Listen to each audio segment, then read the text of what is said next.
Welcome to Cheater Confessions. Let's get started with today's story. 8 months after our wedding, I still thought my life made sense. Emily and I had settled into a quiet rhythm. Work, dinner, small weekend trips, the kind of routine people call stable. I trusted her completely. I never checked her phone, never looked at her messages, never questioned where she went. I believed trust meant giving someone space without suspicion. That Saturday afternoon, Emily went out to meet two co-workers for lunch. I stayed home to free up space on the laptop because it kept running out of storage. Most of our devices were synced, so her photos and videos always ended up on the same drive. It wasn't intentional, it was just how we set it up when we moved in. I opened the main folder and saw hundreds of random names, old backups, shared albums, vacation shots. Nothing unusual. Then I noticed one I had never seen before. Bachelorette, do not open. The title froze me. Emily's bachelorette party was just days before the wedding.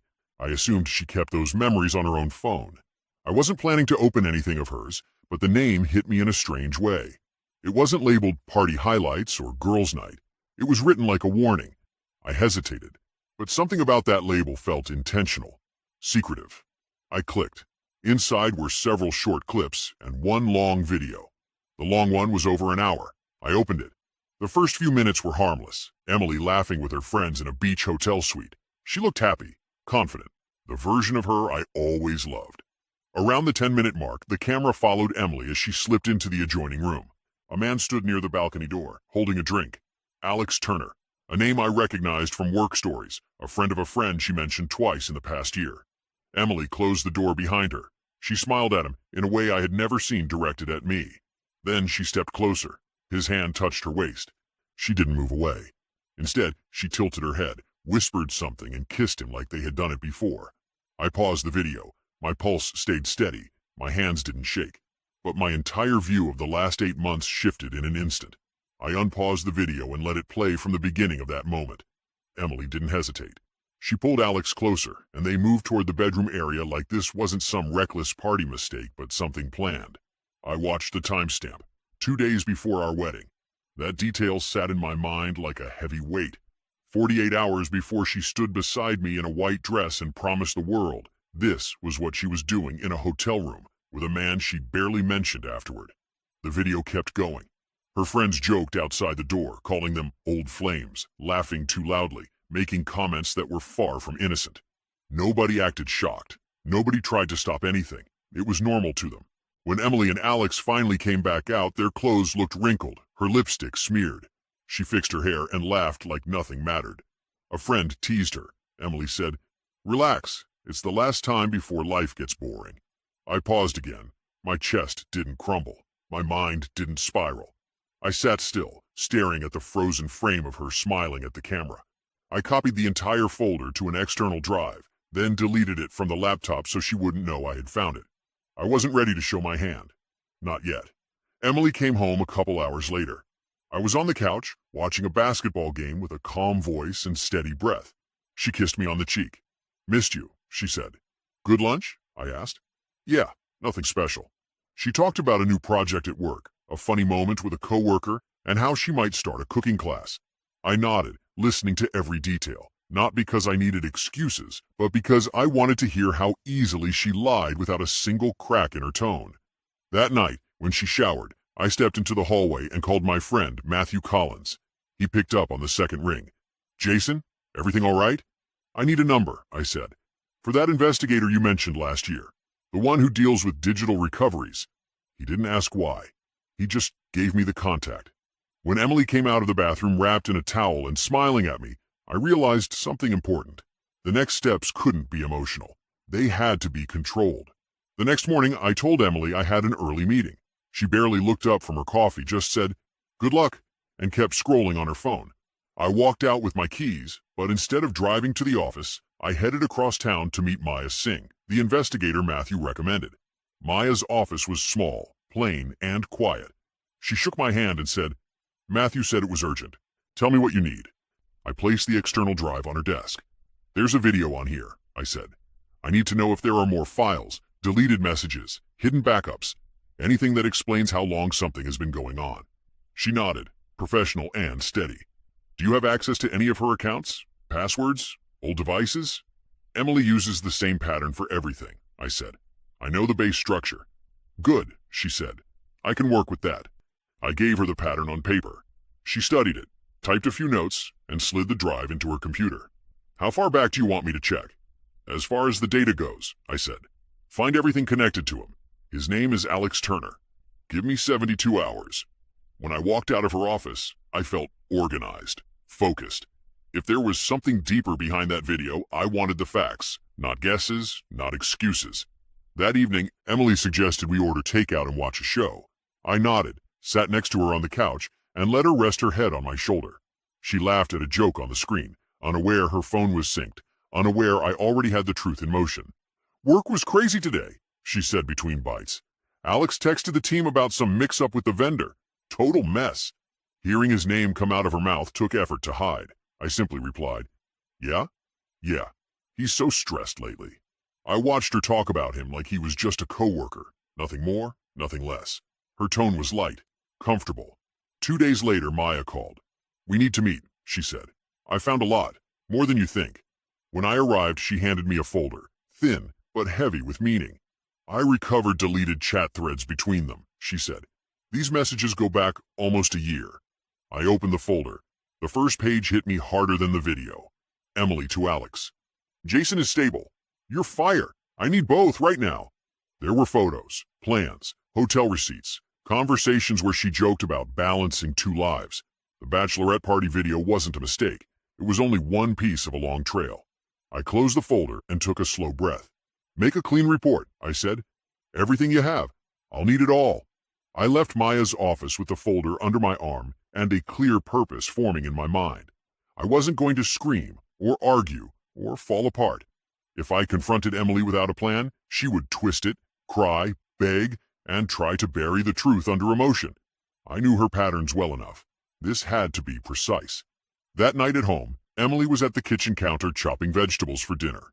She looked relaxed, the same woman I thought I knew for years. I set my keys down and asked casually, Did you ever talk to Alex outside of work? She paused for half a second, barely noticeable, then said, Not really, just work stuff. Her tone was light. I nodded like her answer meant nothing. Inside, I filed it away. After dinner, I stepped into the study and called Anthony Collins, the attorney I trusted more than anyone outside my family. Anthony, I said, I need the details of that prenup, every clause. He didn't waste words. Are you preparing for something? Yes. All right, come by tomorrow. I'll have it ready. The following afternoon, I sat across from him as he flipped through the document. Jason, he said, tapping a section with his pen, your father insisted on this clause. If infidelity is proven, she forfeits claims to joint assets. No negotiation. I read the words carefully. Good, I said. That's all I needed. I spent the next hour putting the rest of my plan together. On my phone, I booked a private dining room for Friday night. Reservation for 4. Then I created a new email account and wrote a single message. Alex, we need to talk. Bring Rachel. Friday, 7 p.m. It concerns something that affects all of us. J. I hit send. At home that evening, Emily sat on the couch scrolling through her phone. I sat down across from her. Do you remember your Bachelorette weekend? I asked. She laughed. Barely. We were all wild. Anything you'd want to tell me from it? She looked up for a moment, her expression neutral. No, why? Just curious, I said. She shrugged and continued scrolling. Thursday night, after dinner, I walked into the living room holding the laptop. Emily, I said quietly, I want to show you something. Sure, she said, smiling. I connected the laptop to the TV. The screen lit up with a folder titled Bachelorette Do Not Open. Her face changed instantly. Jason, why are you... I pressed play. The first few minutes rolled by. Then Alex appeared. Then she entered, the room with him. Then the kiss. Emily's hand flew to her mouth. Jason, stop it. Turn it off. Please. I closed the laptop midway through and set it aside. We'll discuss it tomorrow, I said calmly. Over dinner. She stared at me, confused. Dinner? Yes, I said. You, me, Alex, and Rachel. All color drained from her face. I didn't say anything else. I didn't explain. I didn't raise my voice. I just walked past her and said, Be ready at 7. Friday arrived quieter than any day I could remember. Emily barely spoke. She followed me around the house like she wanted to say something but couldn't form the words. Every time she opened her mouth, she closed it again. I didn't push. I didn't comfort her. I didn't ask if she was all right. At 6:30, I walked to the front door and said, "Let's go." Emily grabbed her purse with trembling hands. The restaurant was a small place near downtown. When the host led us to the reserved room, Emily stopped in the doorway. Her breath caught. Alex Turner sat at the table. Beside him sat Rachel Adams, his girlfriend of 2 years. Rachel stared at the tablecloth, unaware of what she was about to see. Alex looked nervous. "Jason, what is this?"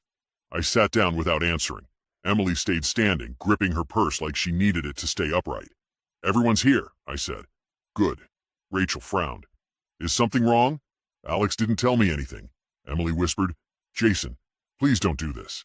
I opened the laptop, connected the HDMI cable, and projected a paused frame of the video onto the wall. Emily in a hotel suite, Alex smiling at her, the door closing behind them. Rachel's eyes widened. "What am I looking at?" I hit play. Alex exhaled through his nose, shaking his head. "Jason, turn it off. This is unnecessary." Emily stepped forward. "Stop it. Please, not here." Rachel pushed back from the table. She stared at Alex with a face that looked drained of all color. "How long?" she asked. Alex didn't answer. "How long, Alex?" Still nothing. Rachel grabbed her bag and walked out without waiting for anyone. Alex scrambled after her, calling her name, his voice cracking as it faded down the hallway. The door shut.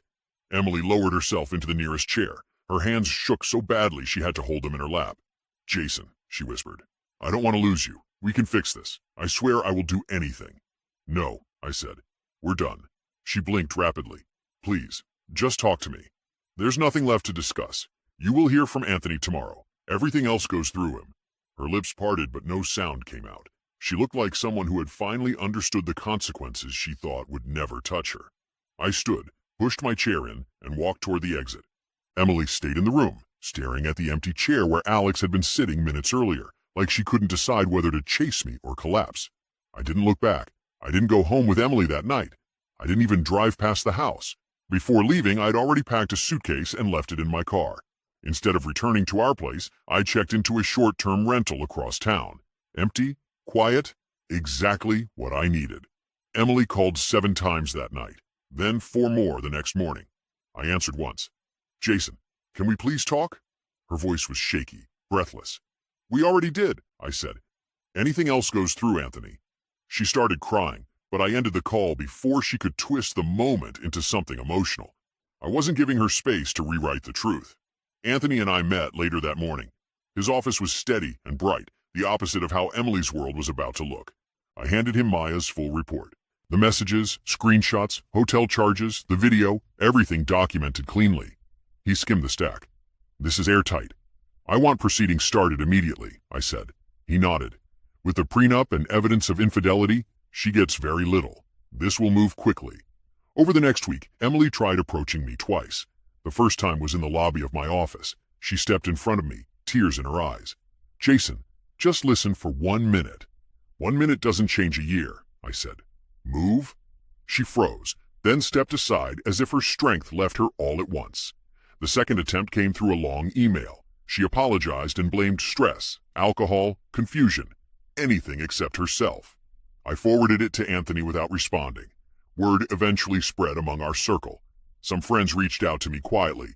Others stopped talking to her entirely. A few who once called her the sweetest person ever suddenly wanted nothing to do with her. Alex blocked her after the dinner. Rachel broke up with him immediately. Emily found herself alone socially, almost overnight.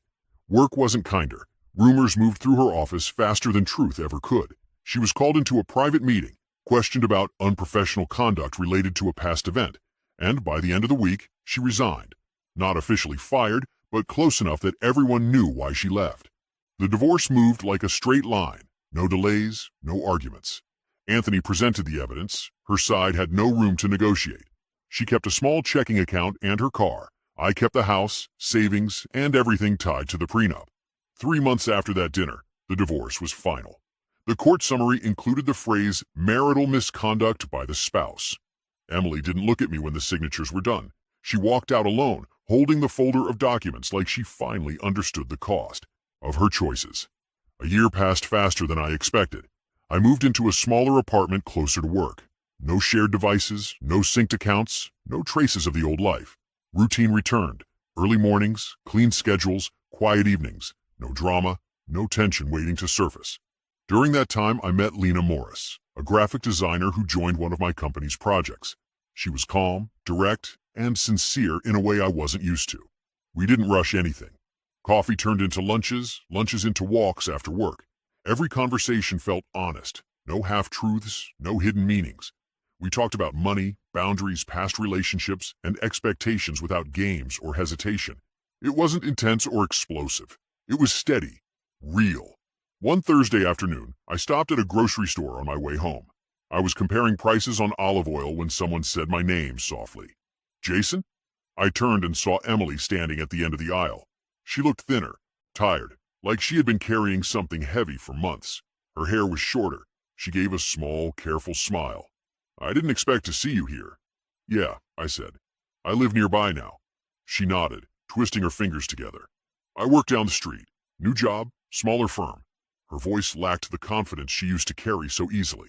This version of her spoke softly, like she was afraid every sentence might break. I'm glad you're doing all right, I said. I'm trying, she whispered. There was a pause. She took a breath, eyes glossy but not crying. I know this doesn't change anything, but I really am sorry for everything. I don't expect forgiveness. I just needed to say it again, face to face. I studied her for a moment. Not with hate, not with resentment, just distance. She was a chapter, not a wound. I hope you figure yourself out, I said, and find something stable. She nodded quickly, like she was grateful for even that small sentence. Take care, Jason. You too. She walked away with a slow, stiff posture, as if she had learned her lessons the hard way and carried them everywhere. When I walked out of the store, the air felt lighter. Not because seeing her hurt, but because it didn't hurt at all. There was nothing left attaching me to that old story. A few months later, I was packing up digital files for a project Lena and I were planning together. We were thinking about moving in the next year, so I wanted everything clean and organized before life got busy again. I opened my old backup drive, the same one I'd plugged in the day I saw the video of Emily. Most of the folders were harmless: taxes, receipts, travel photos, work documents. Then I saw it. Archive E. I hadn't touched it since the divorce. I hovered the cursor over it for a second, not out of hesitation, but out of recognition. That folder was the spark that pushed every domino in my life to fall exactly where it needed to. I opened it. Inside were the files Maya had collected, proof of everything Emily thought I'd never see. My hands didn't shake, my chest didn't tighten. I wasn't angry, I wasn't sad, I wasn't anything. I was done. Completely. For the first time, I realized I didn't need the files. They had already done their job. I selected everything. Pressed delete. I closed the laptop and walked into the living room. Lena was sitting on the couch with her hair tied back, flipping through a travel guide. She looked up when she heard me. All finished? She asked. Yeah, I said. Everything's clean now. She smiled. Simple. Warm. I sat beside her, and she leaned into my shoulder as naturally as breathing. No weight, no tension, no pretending. For a moment, I thought about how everything started. Me sitting at the old laptop, cleaning files 8 months into a marriage I thought was solid. One unexpected folder had flipped my life upside down. Now, 2 years after the divorce, the same action, cleaning files, closed the loop. The past finally felt like something I didn't need to revisit or protect myself from. It was behind me, sealed off, with nothing left to take from my present. The old chapter was gone. The new one wasn't loud or dramatic. It was steady, honest. Thank you for watching.